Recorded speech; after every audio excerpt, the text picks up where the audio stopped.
शेतकरी मित्रांनो, आता आपण चिंतामणी बाजारात आहे. कोल्हापूर ना, चंदगड तालुक्याची बाजाराची खरी परिस्थिती इथल्या गायांचा रेट आता ह्यांना सत्य परिस्थिती यांनी बघितली ते समोर समजेल. आता आम्ही ज्या गाय घेतो बाजारपेठेत, म्हणजे कधीतरी चुकून बाजार झाला तर एक दोन गाय घेतो, त्या गाई बाजारातली गाय आणि इथला रेटिंग आम्ही देतो. रेटिंगमध्ये काय तुम्हाला अंतर वाटतं तुमचं? आता तसं बघितलं तर निवड पण चांगली आहे आणि अगदी म्हणजे निवडच चांगली असल्यामुळे रेटला पण व्यवस्थित आहे. तर नॉर्मल रेट बघा गेलं ना, नॉर्मल रेट काय आहे तुम्हाला? नॉर्मल रेट गेला तर पण 1.5 लाख 2 लाख 2.5 लाख असं सांगा. नॉर्मल रेट जर का 1 लाख 1.5 लाख 2 लाख 2.5 लाख असे सांगतात. आणि आम्ही जर गाय घेतो तर तुम्हाला काय वाटतं दूध देतं पुढे देणार की एक नंबरच देणार. काय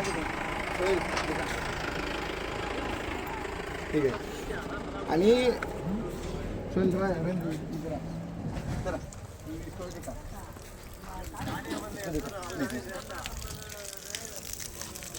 आता मला एक सांगा, आपण ज्या इथं गॅरंटी जी देतो दुधाची इथं गॅरंटी म्हणून आहे का काय?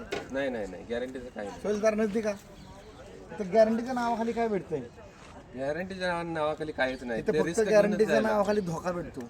इथं बाकी काय नाही. आमच्याकडे जे शेतकरी तो सगळा सेफ साईड आहे, सगळ्या बाजूने जातो इथं. रिस्क घेऊन जातात. ही कोल्हापूरची माणसं आलेत समजा, तुम्हाला ही जी गाय मला रेटला भेटली ही तुम्हाला हे इथं ह्या रेटला भेटेल का? नाही भेटत. ती कधी पण 2 लाख 2,30,000च्या खालती येऊ. आम्ही ह्या गाय इथं जाऊन 1.5 पाऊण 200 मध्ये असा. हां.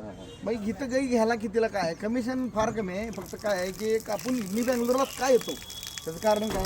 आता तुम्ही कुठल्या व्यापाराचं नाव सांगितलं, तिथं कोण आहे का वास्तविकता? नाही म्हणजे बेंगलोरचं नाव सांगून विकणारे भरपूर व्यापार आहे. तिथं वास्तविकता बेंगलोरमध्ये कोण येत नाही. मी बेंगलोरलाच काच येतो.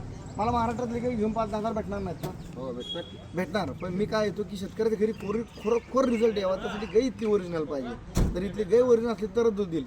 चल हे बी पाडी ती का आता ह्या गाई डबल सिमेंटचे पाड आहे. आता शेपटापासून वरून जरी खाली बघितलं ना तुम्ही ही तर कॅरेक्टर तुम्हाला दिसणार की हे 4 माडा सिमेंटचे कॅरेक्टरला क्वालिटी काय. जर तुम्ही असं काय घेतलं ना तर तुम्हाला रिझल्ट नाही तर काही उपयोग नाही. बरं इथं तुम्ही या बेंगलोरमध्ये अवश्य या, बाजारात या, पण तुम्ही सिलेक्शन करा. तुम्हाला 1 रुपयाचं तुम्हाला फरक दिसणार ना. ती म्हणणार विकासच परवडला, कारण की इथं जी रेट आहेत ना ती ह्यांना विचारायचं की समोर आहेत बाजारात. आता काय होतं महाराष्ट्रात लोक म्हणणार महाग विकतात काय विकतात. जी आम्ही काही घेतो ना की बाजारात कुठेतरी तुरळक एखाद 2 असतील, एखादी 2. साहेबांची मी हुडकून भेट घेतली आहे. विकास साहेबांची फक्त हुडकून काही भेटते जी आपण माणसांना रेग्युलर पुरवतो. आता माझ्या ह्या तर काय मिडियम साईजच्या म्हणतो आपण, म्हणजे आपली हेवी साईजची गाय बघितलं माणूस दिवाना होतो. आज बाजारात बघायला सुद्धा नाही. आणि बाजारात बघायला तर इथंच गाय मी ज्या घेतल्या तर 2.5-3 लाख रुपये विकतील असं काय आहे त्या.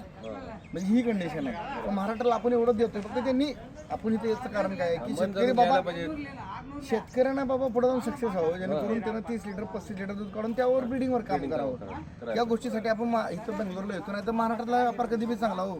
5,000 20,000 महाराष्ट्रातला काही बी भेटतील. तिथे एवढी रिस्क घेऊन काय आणि एवढ्या जवळ आपल्या जवळ. ठीक आहे, सांगायचं प्रयत्न एवढा भावाला चांगल्या काय भेटा.